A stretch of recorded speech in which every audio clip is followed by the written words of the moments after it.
এজন্য রহমানের বান্দার 3 নাম্বার গুণ, আল্লাযীনা ইয়াবিতুনা লিরাব্বিহিম সুজদান ওয়া কিয়ামা। রহমানের বান্দারা রাত্রিবেলায় সিজদায় লুটিয়ে পড়ে, তাহাজ্জুদের জায়নামাজে রাত কাটিয়ে দেয়।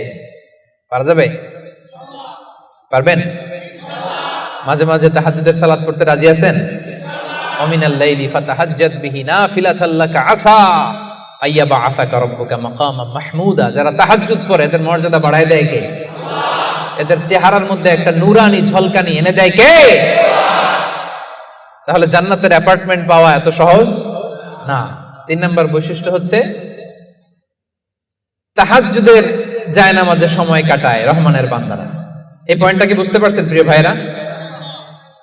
বুঝতে পেরেছেন? কষ্ট হচ্ছে আপনাদের? রহমানের বান্দাদের 4 নাম্বার বৈশিষ্ট্য,